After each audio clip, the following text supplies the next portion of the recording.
The traffic report is brought to you by Subway. Enjoy a delicious start to your day with breakfast from Subway.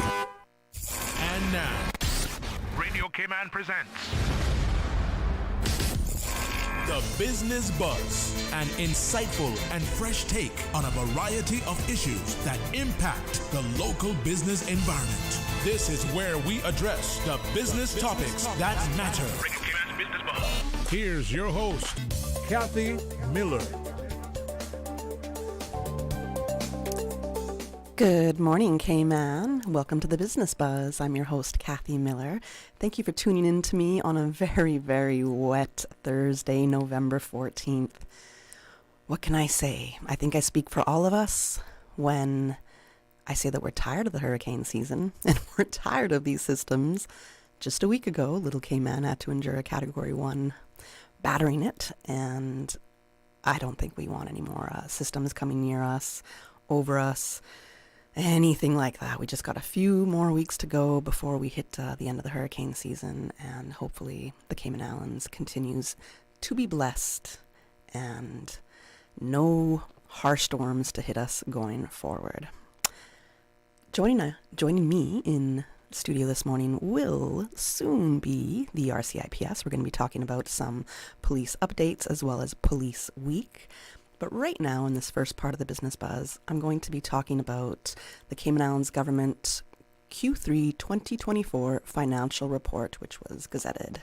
And this was a press release that the government had sent out yesterday.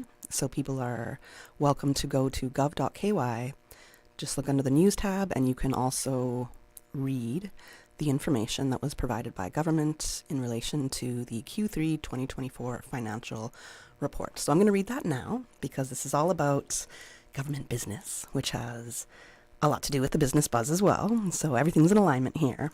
And just to start off, the Cayman Islands Government Quarterly Financial Report for the 9-month period ended September 30th, 2024, was published in the Cayman Islands Gazette on Friday, November 8th, as required by law. The unaudited financial results for the third quarter 2024 show a 135.7 million surplus for the core government and a 148.6 million surplus for the entire public sector. Entire public sector, going forward, I will refer to as EPS. Net assets of the government were 2.3 billion, with overall bank account balances of 485 million in cash and deposits. The surplus. The overall EPS surplus of 148.6 million was 521 million greater than the projected year-to-date operating surplus of 96.5 million. This favorable position was due to actual revenues being higher than budgeted revenues by 27 million for the period. Additionally, statutory authorities and government companies contributed 12.9 million to the overall surplus for the EPS, exceeding their estimated results for the first 3 quarters of 2024 by 14.2 million when compared to an expected deficit of 1.3 million. Comparing year-on-year numbers, the EPS surplus was 32 million higher than that achieved for the same period in 2023, with SAGC third quarter results being 7.5 million higher than the year prior. Government revenues. Compared to the same period in the prior year, total revenues of core government have increased by 270 million, mainly due to favorable variances of 7.3 million and 15.3 million in coercive revenue and investment revenue, respectively. The first 9 months of 2024 generated coercive revenues of 848.4 million, which was 7.3 million more than budgeted expectations and 57.2 million higher than the 2023 year-to-date actual results. The positive variance in 2024 coercive revenues compared to budget can be primarily attributed to a 7.4 million positive variance in other company fees, exempt companies, which were higher than the 105.2 million expected budgeted amount for the third quarter due to increased registration. As a side note, that's interesting because what I'd read prior is that there was a decrease in company registrations in the Cayman Islands due to higher fees being implemented in Cayman. So that's the end of my side note. Going back to the press release. When compared to prior year-to-date performance, the 2024 results were 19.4 million greater. A 5.4 million positive variance in other or miscellaneous stamp duty, which was higher due to the continued high demand in the real estate market. Current year results are 2.3 million higher when compared to actual results for the same period in 2023. I also want to make a side note about that, but I'm going to hold it right now. Going back to the press release. A 6.4 million positive variance in partnership fees, which exceeded budget owing to higher than anticipated registration in this category. Compared to the year prior, actual, there is a 7.2 million positive variance. A 4.0 million positive variance in private fund fees, which performed better than the 61.5 million anticipated due to an increase in the volume of funds registered. A 17.9 million positive variance in stamp duty, land transfers, which was higher due to higher volumes of property transactions coupled with increasing property values. The 2024 stamp duties of 68.5 million are 10.8 million more than the comparable quarter in 2023. Notwithstanding the overall favorable results in coercive revenues collected when compared to the 2024 budget, there were certain areas that fell short of projected expectations, including other import duty, with a 16.1 million negative variance. However, when compared to the results for prior year-to-date, other import duties are on par with the 2023 results. Department of International Tax Cooperation filing fees with a 9.5 million negative variance compared to budget. This is a new coercive revenue stream that was slated to be introduced in 2024. However, the commencement date has been deferred to 2025. Investment revenues produced 23.6 million, which was 15.3 million more than the 2024 budgeted revenue for the 9-month period. Investment revenue derives primarily from interest earned on marketable securities, which are fixed deposits, other securities, and cash. Interest on marketable securities, reflecting interest earned on bank account balances held in the form of fixed deposits, has exceeded the initial full-year budgeted revenue of 11.2 million by 12.4 million. Higher cash balances have afforded higher values to be placed on fixed deposits, and this has driven higher income earned on investments. Expenses. Expenses for the first 9 months of 2024 amounted to 778.3 million. This amount was 10.9 million less than the year-to-date budget of 789.2 million. Compared to the year prior, year-to-date actuals, total expenses for 2023 are 43.3 million higher. Costs related to personnel for the first 9 months of 2024 related to 341 million, which were 34.4 million less than the budgeted 375.4 million, mainly due to delayed recruitment. These costs are 17.4 million more than for the same period in 2023. Supplies and consumables costs were 110.6 million for the period and were 11.5 million less than the year-to-date budget. Compared to the prior year-to-date costs of 102 million, the 2024 expenses are 8.6 million more. It is anticipated that as more projects come online during the remaining quarter of 2024, costs will align closer to the amounts anticipated in the full year budget. The savings against budget and staff costs were offset by higher than budgeted levels of expenditure and outputs from SAGCs by 14.4 million, outputs from non-governmental suppliers by 22.1 million, and transfer payments by 11.2 million. Payments to the Health Services Authority exceeded the original year-to-date budget by 16.6 million. This adverse variance with respect to the HSA is due to the actual cost of the care of indigents exceeding the budget for this category.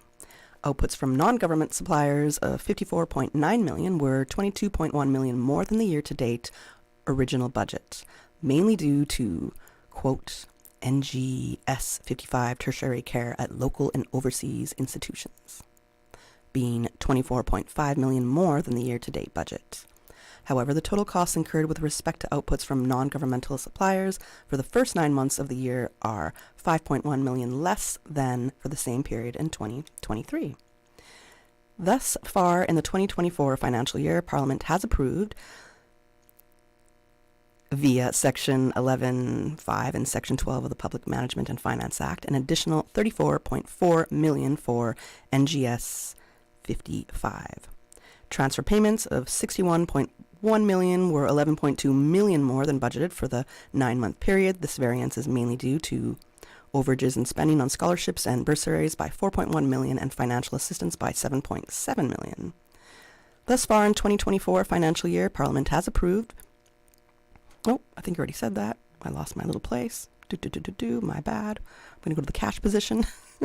The total cash and fixed deposits as of the 30th of September 2024 were $485 million. This amount includes operating cash and deposits of $28.7 million and reserves and restricted deposits of $197.1 million. So in conclusion, the report noted that the third quarter's performance has positioned the government to be optimistic about its overall financial performance for 2024. However, the report acknowledged that during the final quarter of the year, there will be a push to meet stated 2024 deliverables and advised that should all planned operational and capital spending materialize, the end of the year surplus will be significantly reduced. It's an interesting point to make. So a whole lot of numbers that I just said there, and I know I lost my place somewhere, but again, you can check out that press release at gov.ky, go into the news tab, and you will find it there. It was just released yesterday. So some key points coming out of that. There's a surplus of $148.6 million for the entire public sector. So a question that I'm going to pose to the audience, the listening audience, is, with the Cayman Islands government showing a significant surplus this quarter, how should this surplus be allocated? Should it go towards long-term investments, paying down debt, or other priorities? The second key point of higher than expected revenue.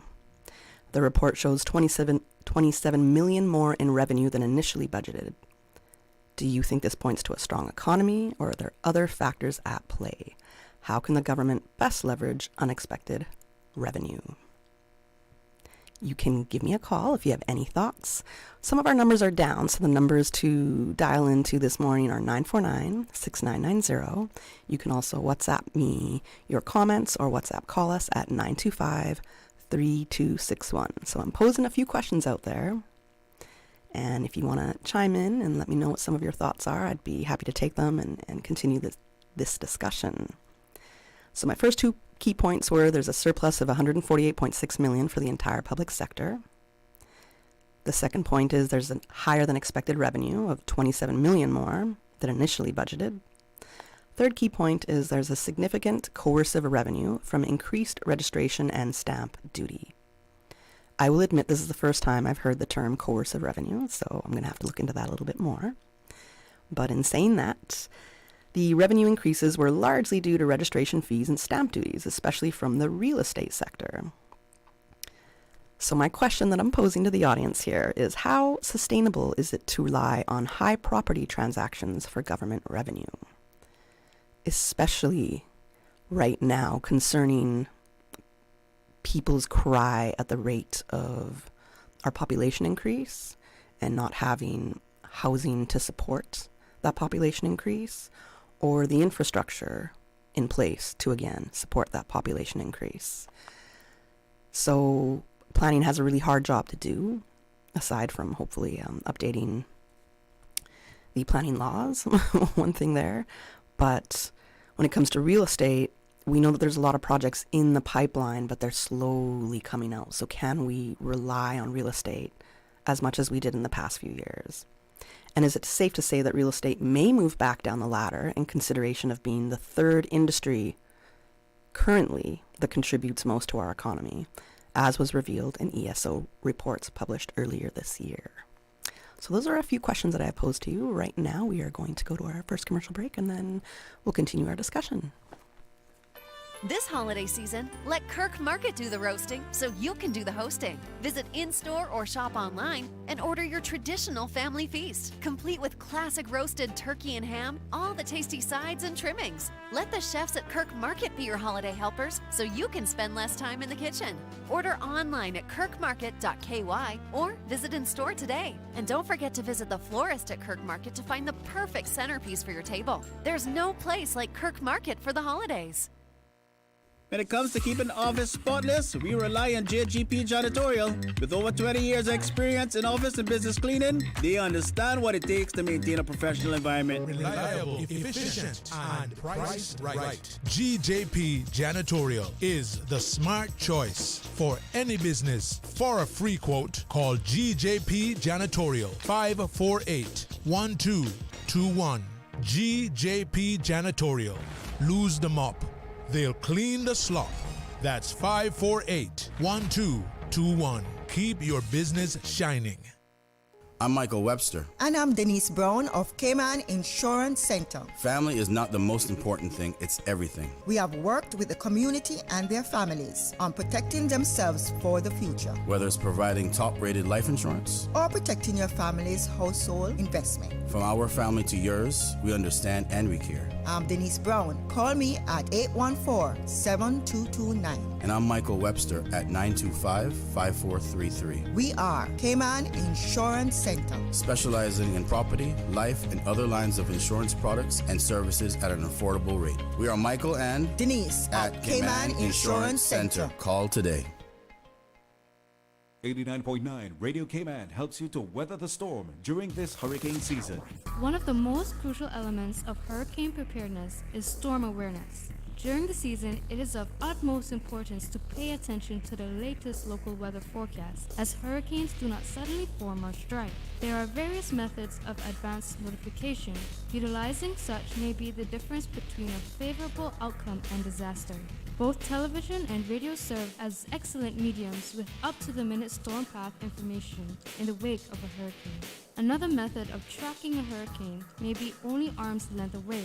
Your smartphone or tablet can be your most valuable tool before, during, and after a storm, providing countless numbers of apps with crucial hurricane information. Many apps allow you to track storms with moving radar and satellite imagery, plus offer alerts, current conditions, forecasts, advisories, and even video. This hurricane preparedness tip was brought to you by your community radio station, Radio Cayman 89.9 FM. The Business Buzz with your host, Kathy Miller.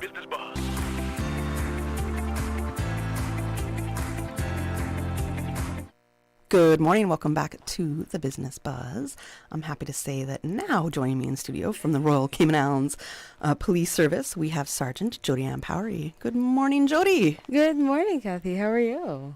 I'm great. How are you doing? I'm a little nervous. Don't be nervous.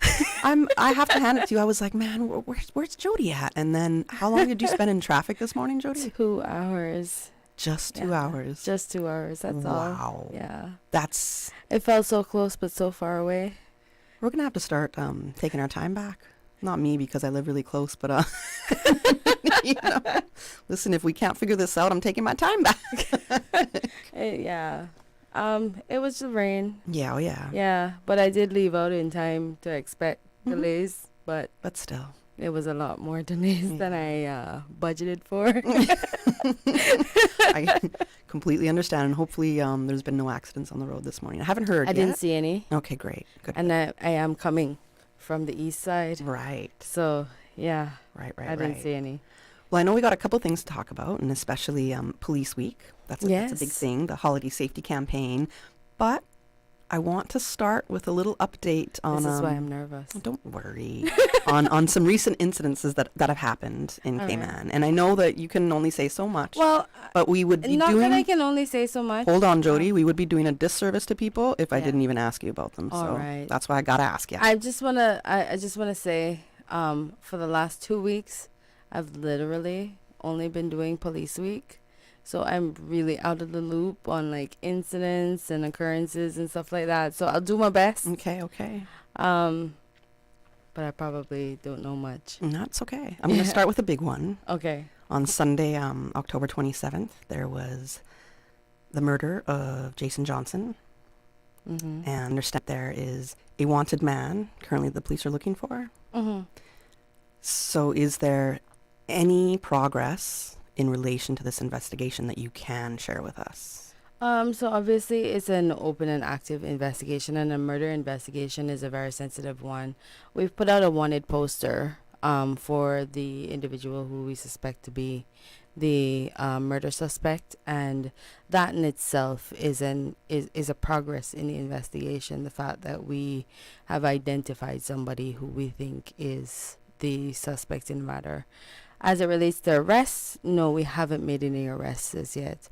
There had been a few sightings of the individual, but we haven't been able to progress those. So we are depending on the public.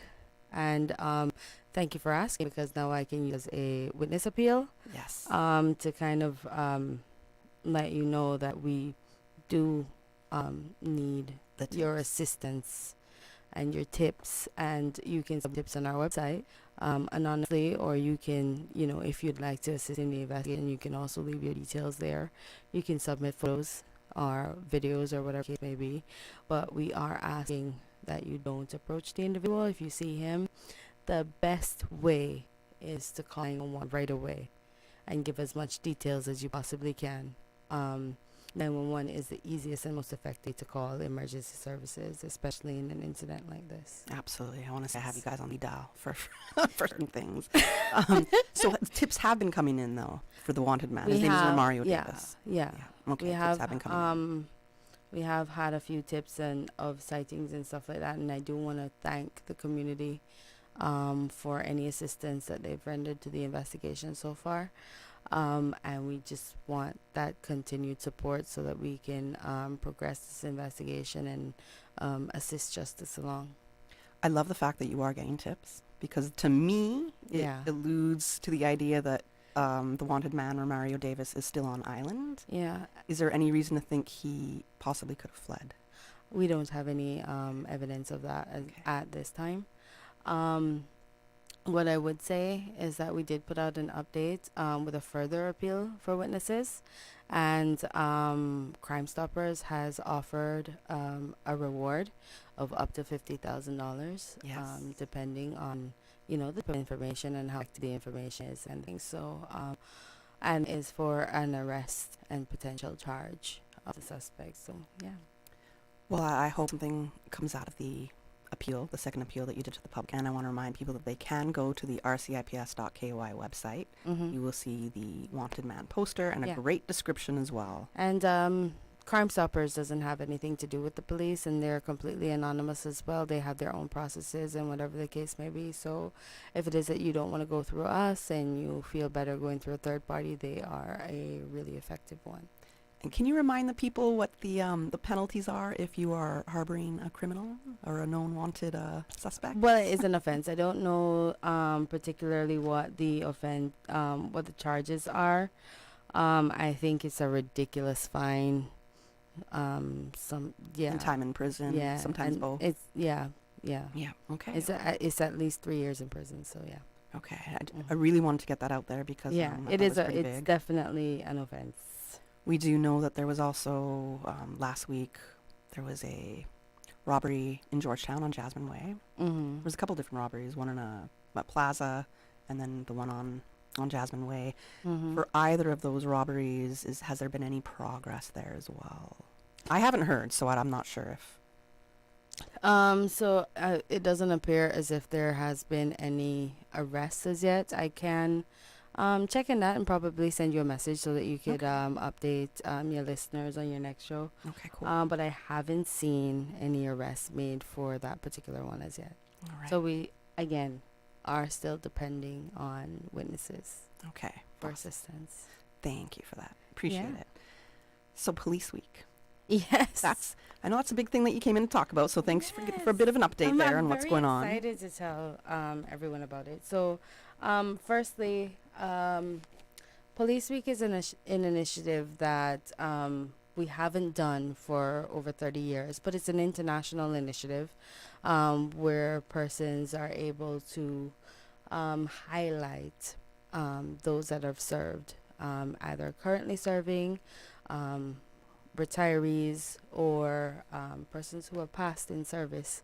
And one of our theme for this year was honoring the past, embracing the present, and securing the future. And one of the things that we did was we had a police museum put up. Right. And when does that Yes. close? It closed already. So it I thought closed maybe on tomorrow. Okay, all right. Bummer. No, Okay. yeah. So it didn't align with the show. So I wasn't able to. I mentioned it last week. Yes, you did. Last Last time. But it didn't align with the show this time, so I could tell you, oh, don't forget the museum. Right. But it was well supported, I must say. We had a retirees luncheon where we invited as many retirees as we could find. I was able to see a few of my past trainers who left after. Sergeant Fullerton, Sergeant Franklin, and Inspector Walters was all in. They were all invited. They were there, telling stories about me in training. As they will. And sometimes it's great to hear that because you hear the admiration that people that did mentor you and train you have for you. Yeah. You know, and they're also proud to see how you've progressed. Yeah. So that was our way of honoring the past. The police museum, we found a lot of pictures were donated to us. Some of them from the Compass. Because I remember you had put out a big appeal asking for pictures. Yes. Good to hear. So a lot of them were donated from the Compass. Excellent. But quite a lot of them came from like families of former police officers or former police officers themselves. Nice. We had some artifacts as well. And the retirees, they had the first look at our museum before the lunch that we had in their honor. Okay. So that was very nice. Were any of the retirees included in the museum? Yes. Okay. Several of them, they were able to see, memorabilias and photographs of themselves when they were training. Particularly, there was a very interesting one of Sergeant Fullerton teaching a class. Yeah, so that was very nice. The fashion statements back in the day was certainly something to see and talk about. And then we had the artifacts were really nice as well. So like the old batons and that kind of thing. So yeah. Okay, excellent. Yeah. Now, did Hurricane Raphael throw a wrench into It really police did. week plans? Okay, so what really happened? did. How did it change things up? So obviously, it's Police Week is our opportunity to engage with the public and the community, and let them, see a different side of policing that they don't usually do. A couple of the things that we had planned were community activities like basketball games and football games and stuff. Right, I remember that. So the weather kind of threw those off, but we were able to do one in Windsor Park on Monday evening before the weather started.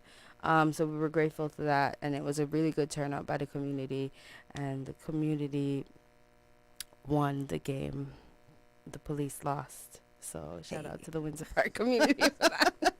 I gotta give it up to Windsor Park. Of course, I'm gonna expect Windsor Park to win. Yeah, in their basketball game. So yeah, and that was a really nice experience as well. One of the things that we also did, were able to do, was community meeting and a family fun day in Kimmerbrook, and that was very, very well attended. Very well attended. And I don't know if you noticed, but these things are all geared towards youngsters.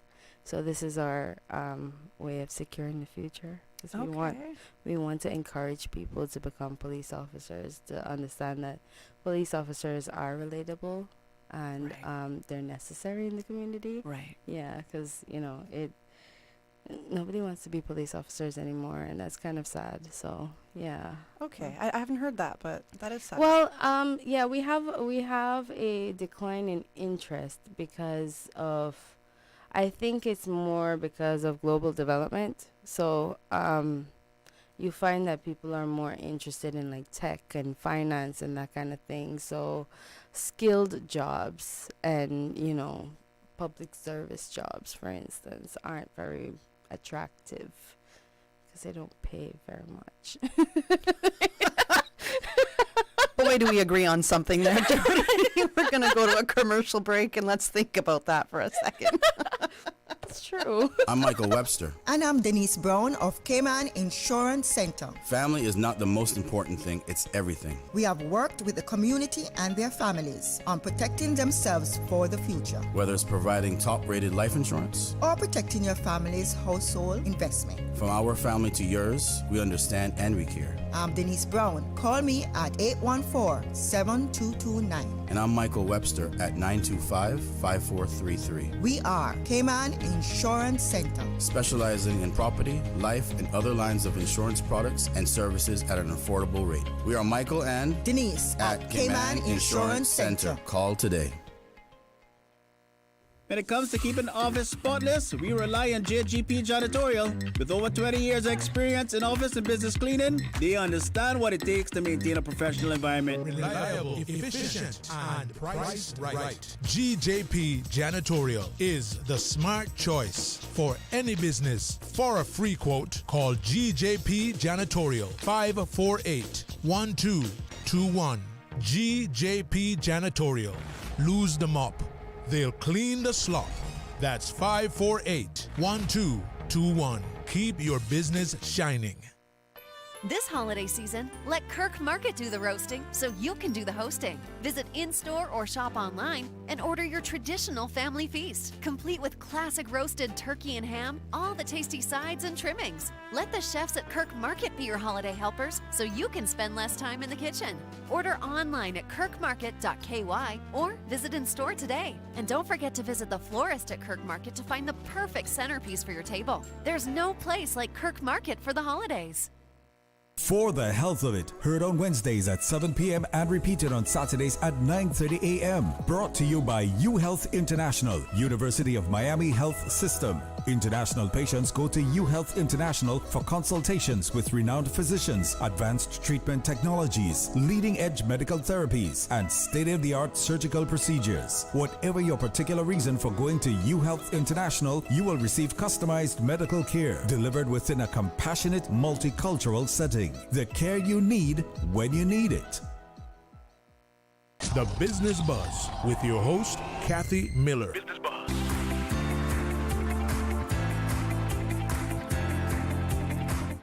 All right, welcome back to the Business Buzz. I'm your host, Kathy Miller, and in studio I have Sergeant Jody Ann Powery with the RCIPS. And we were just giving a bit of the highlights from Police Week, right? Yes. That's what we were going over. Yeah. So Police Week is officially done. It's finished. Done. Yeah. Data. All right. We do hope that, when the weather improves, probably later in the year, we can go out and do these community activities that we had originally planned to do, because they are important. But we were able to do quite a bit still, regardless of the weather.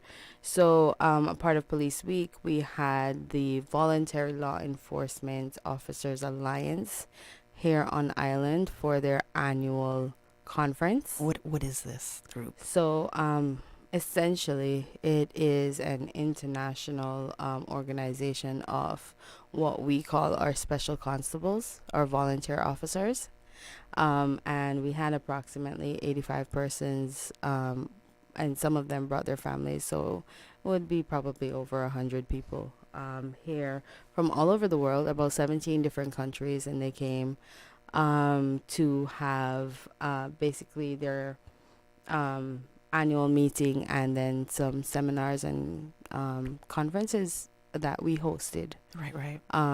Incorporating that into Police Week and inviting our officers as well to benefit from that. So that was something that we were able to do.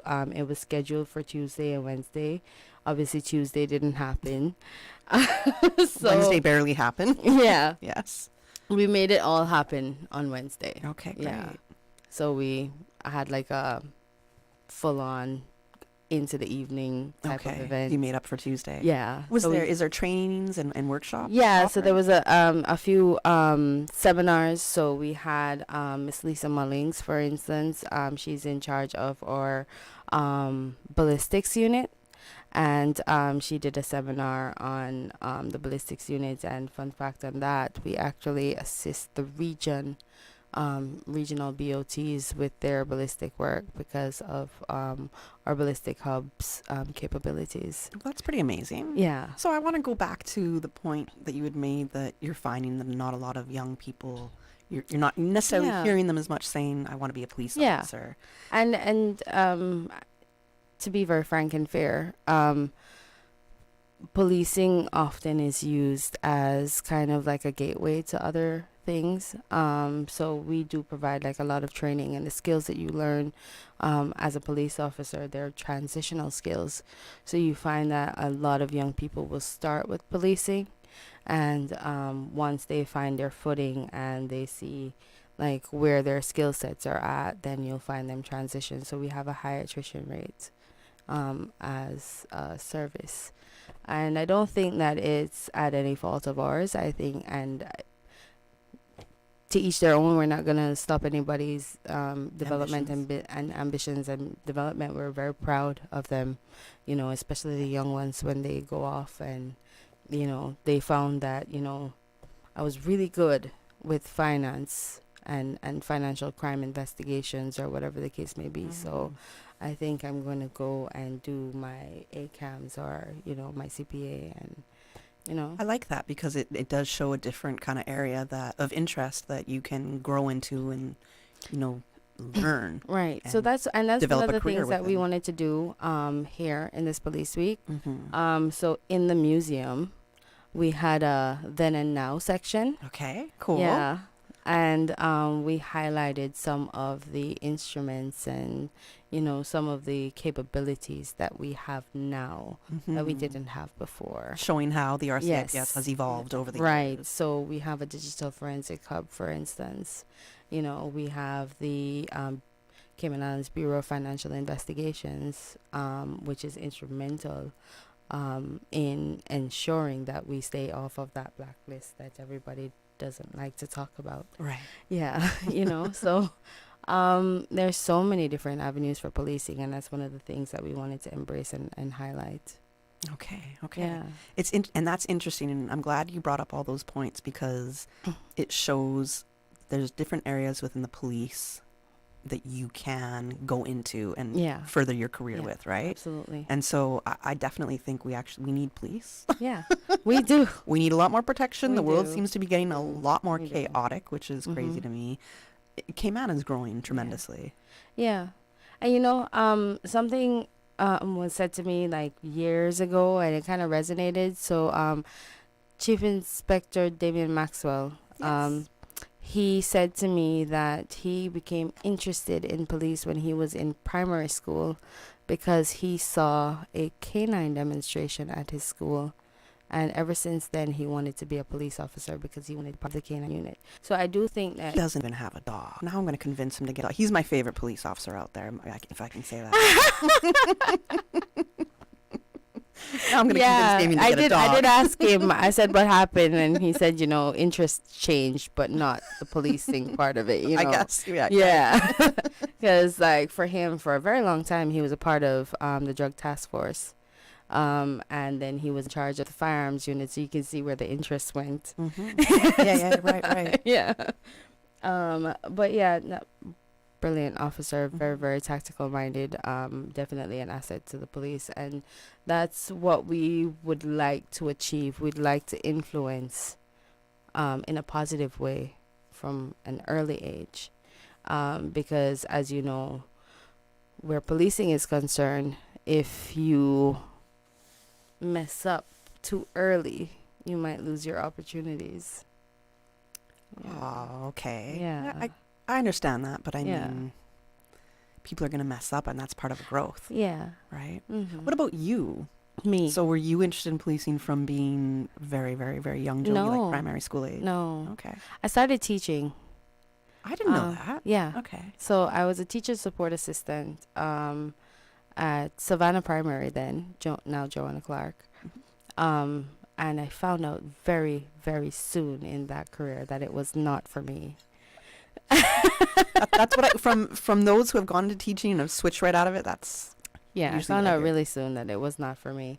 But I did know that I always wanted to do something in service. Like I was a part of, Youth Flex, Youth Yeah. growing up, Commonwealth Youth Club, like all those things. Like service was in me. Mm. So I was actually in college when I met a professor who was a police inspector, and he encouraged me to apply, and I did, and eventually got through. And it wasn't something that I thought that I was gonna do, but it's definitely something that I grew into.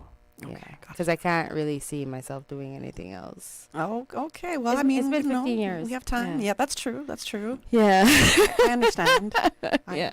Well, trust me, my mind has gone to a lot of AI stuff. So I'm like, am I going to be in marketing anymore? Or do I just want to work strictly on AI, which is interesting. So Yeah. Totally different. And I hear what you're saying, but I can always find a way to incorporate AI into policing. Oh yeah, and I already do Yeah. in marketing. But Yeah. It's just it's such an interesting, I guess, industry and just crazily developing. But we only have a few minutes left. I know Yeah. there's the holiday safety campaign that the police are doing. Yeah. Right? Well, before we go, I want to thank everybody who participated in our culture night. That's one of the things that we also did as part of Police Week. Okay. And I want to thank our sponsors. Please.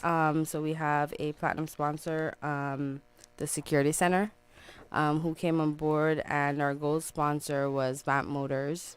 And then the Department of Tourism, obviously with the Volunteer Law Enforcement Conference, had an interest, and they assisted us as well. JNK Man, Flowers Group, Tortuga, Cayman Airways. Thank you guys so much.